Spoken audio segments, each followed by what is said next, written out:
दिवस की ढेर सारी शुभकामनाएं। उनके गैर मौजूदगी में मंजिल हमेशा दूर है। जो ख्वाब को पूरा करे वो मजदूर है, मजदूर है, मजदूर है। चलिए मैं बोर्ड को आज डील करता हूँ। बोर्ड का पहला question, Sridevi girl women superstar नामक प्रसिद्ध पुस्तक के लेखक कौन है? तो सत्यपथ नायक हैं। श्रीदेवी भारत की जानी मानी अभिनेत्री हैं जिनका मृत्यु करीब 1 वर्ष पहले हुआ था। जब मैं दूसरे क्वेश्चन पे आता हूं, आंतरिक विस्थापन 2020 का रिपोर्ट कौन सा संगठन जारी करता है? तो IDMC के द्वारा जारी किया जाता है। इसकी स्थापना कब की गई? 1998 में की गई, जिसका हेडक्वार्टर कहाँ है? तो जिनेवा है। जब तीसरे क्वेश्चन पर मैं आता हूं, कौन सा देश ब्रिक्स मंत्रियों की बैठक की अध्यक्षता करेगा? तो रूस करेगा। लेकिन इस बैठक में भारत का प्रतिनिधित्व कौन करेंगे? तो एस जयशंकर करेंगे। लेकिन ब्रिक्स की स्थापना कब हुई थी? 2006 में हुई थी। इसके स्थापना में भारत की महत्वपूर्ण भूमिका रही। जब अगले क्वेश्चन पे आते हैं, यह आने वाला दिन में काफी इंपॉर्टेंट क्वेश्चन के रूप में उभरेगा। किस संगठन के द्वारा from the great lockdown to the great meltdown report जारी किया गया? तो अंकडाट के द्वारा यह रिपोर्ट जारी किया गया। अंकडाट एक संगठन है जिसकी स्थापना कब की गई थी? 1964 में की गई थी। वर्तमान में इसमें सदस्य देशों की संख्या कितनी है? तो 194। लेकिन सवाल ये उठता है कि अंकडाट का पूरा नाम क्या है? तो United Nation Conference on Trade and Development UNCTAD का पूरा नाम है।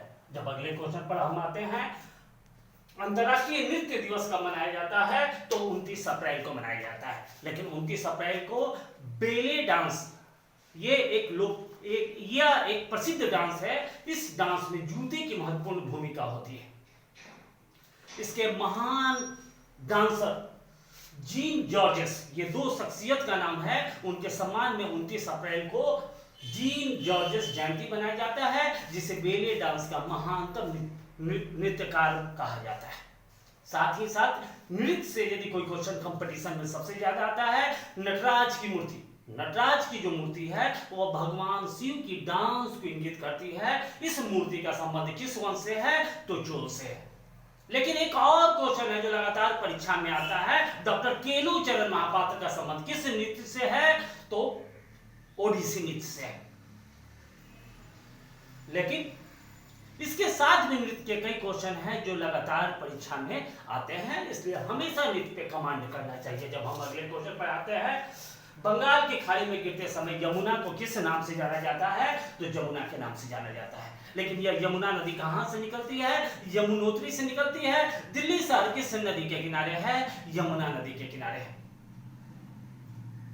लेकिन जौनपुर शहर किस नदी के किनारे है? तो यमुना नदी के किनारे है।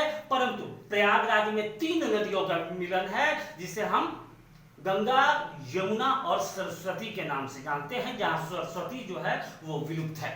जब अगले क्वेश्चन पे हम आते हैं, नालंदा विश्वविद्यालय का विनाश किसके द्वारा किया गया? तो बख्तियार खिलजी के द्वारा किया गया। लेकिन यह नालंदा विश्वविद्यालय को बौद्ध धर्म का प्रमुख केंद्र माना जाता था, जिसे ऑक्सफोर्ड ऑफ महायान बौद्ध के नाम से भी जाना जाता था, जहां बौद्ध धर्म की एक शाखा महायान का काफी अच्छी पढ़ाई की व्यवस्था हुआ करती थी। लेकिन बख्तियार खिलजी के आक्रमण के कारण वो नष्ट हो गया।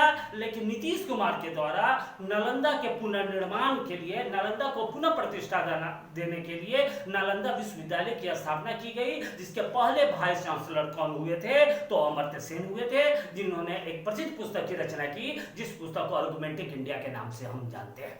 जब अगले क्वेश्चन पर हम आते हैं, कपिल धारा जलप्रपात किस नदी पर है? तो गोदावरी नदी पर है। लेकिन नासिक शहर किस नदी के किनारे है? तो गोदावरी नदी के किनारे है। लेकिन गोदावरी से परीक्षा में जो सबसे इंपॉर्टेंट क्वेश्चन आते हैं, 16 महाजनपद में एकमात्र महाजनपद ऐसा था जो गोदावरी नदी के किनारे था। उस महाजनपद का नाम क्या था? तो अस्मक महाजनपद था। जब अगले क्वेश्चन पे आते हैं, हर्षवर्धन के समय कौन सा बौद्ध यात्री भारत आया था? तो वेनसांग आया था। वेनसांग भारत कब आया था? 629 ईस्वी में। हर्षवर्धन को अंतिम महान हिंदू सम्राट के नाम से जाना जाता है, जो शिलादित्य और परम भट्टारक की उपाधि धारण की थी।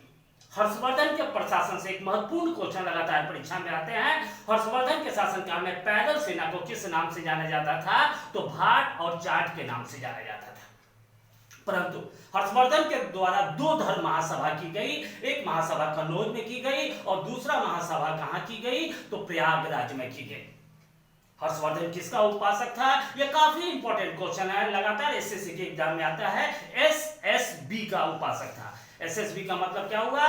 एस से सूर्य, एस से शिव और बी से बुध, ये तीनों का वो उपासक हुआ करता था। जब अगले क्वेश्चन पर हम आते हैं, इब्राहिम खान किस मराठा पेशवा का सेनाधिकारी हुआ करता था? तो बालाजी बाजीराव का वह सेनाधिकारी हुआ करता था। लेकिन भारत के लिए शहीद होने वाला पहला व्यक्ति कौन था? तो इब्राहिम खान हुआ करता था। आज के लिए बस इतना ही, फिर कल नए क्वेश्चन के साथ उपस्थित होऊंगा। तब तक बी पॉजिटिव, थिंक पॉजिटिव।